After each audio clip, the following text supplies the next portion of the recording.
warahmatullahi wabarakatuh. Perkenalkan, nama saya Ihyana Mahira Harahap. Saya dari kelas manajemen Bisure dengan NPM 23511091.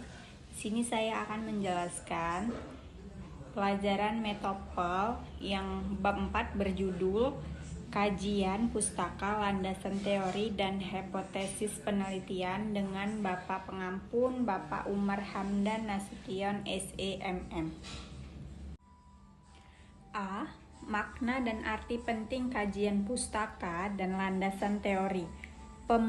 Penulisan kajian pustaka dan landasan teori terkadang disatukan, terkadang juga dipilah. Pemilahan terjadi jika penelitian memahami bahwa kajian pustaka adalah penelusuran hasil-hasil kajian terdahulu yang relevan atau memiliki kedekatan objek penelitian dengan penelitian yang akan dilakukan. Sementara landasan teori dipahami sebagai penyusunan teori-teori yang relevan dengan penelitian melalui penelusuran sejumlah sumber keputusan yang berisi teori-teori yang sesuai dengan objek penelitian. B. Sumber-sumber penyusunan kajian pustaka dan landasan teori. Menurut Ibnu Hazar, ada 3 sumber yang dapat digunakan untuk menulis ulasan keputusan, yaitu: yang pertama, sumber primer, yaitu sumber yang berisi hasil penelitian atau tulisan yang merupakan karya asli penelitian atau teoritis yang orisinal. Yang kedua, sumber sekunder, yaitu sumber yang berisi hasil penelitian atau tulisan yang dipublikasikan oleh penulisan yang tidak secara langsung melakukan penelitian atau bukan penemuan teori. Yang ketiga, sumber premier, berisi bahan-bahan rujukan yang dimaksud untuk membantu pembaca menemukan sumber primer dan sekunder. C. Teknik menyusun kajian pustaka dan landasan teori. Yang pertama, ada analisis pernyataan masalah. Yang kedua, mencari dan membaca sumber sekunder. Yang ketiga, memilih sekunder, premier, dan sesuai. Yang keempat, membaca sumber primer yang terkait. 5. Mengorganisasikan catatan. Yang keenam, menulis ulasan terdiri dan pendahuluan, ulasan kritis dan kesimpulan. D. Landasan teori dalam penelitian kuantitatif dan kualitatif terbagi 2. Yang pertama, landasan kuantitatif. Penelitian tanpa teori sebagai landasan konsep tidak bisa dipercaya kebenarannya. Yang kedua, landasan teori pada kualitatif. Teori prospektif yang berguna untuk membuat bermacam-macam pernyataan. E. Hipotesis penelitian terbagi menjadi 3. Yang pertama, definisi hipotesis. Yang kedua, jenis hipotesis. E. Hipotesis penelitian. Yang pertama, definisi hipotesis. Hipotesis berasal dari kata hipo yang berarti di bawah dan tesa yang berarti kebenaran. Pada tahun 1988.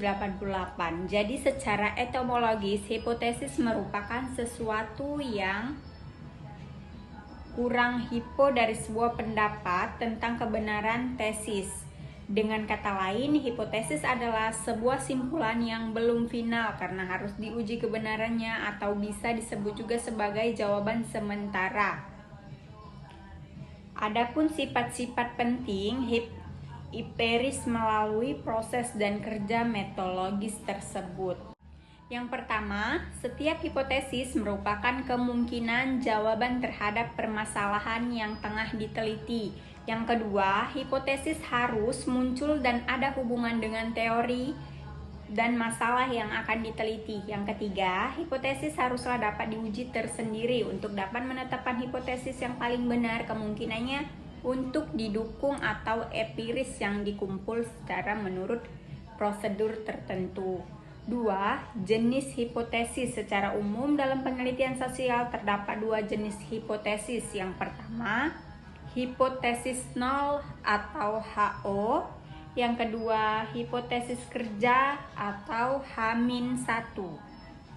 Hipotesis HO atau hipotesis nol adalah hipotesis yang ingin menguji tidak adanya hubungan antar variabel, yaitu contoh hipotesis nol. Pernyataan hipotesis nol tidak ada hubungan antara status sosial ekonomi dengan tingkat keberagaman sosial. Jika bukti empiris menunjukkan ketidakbenaran adanya hubungan antara variabel status sosial ekonomi dengan variabel tingkat keberagaman, maka hipotesis nol diterima. B.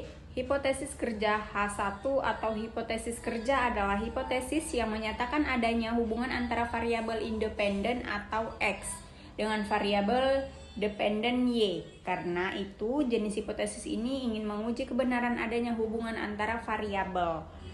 Selain dua jenis hipotesis di atas, ada pula pembagian jenis hipotesis sebagai berikut. Yang pertama, hipotesis deskriptif. Yang kedua, hipotesis asosiatif. Yang ketiga, hipotesis komparatif. Contoh hipotesis nol.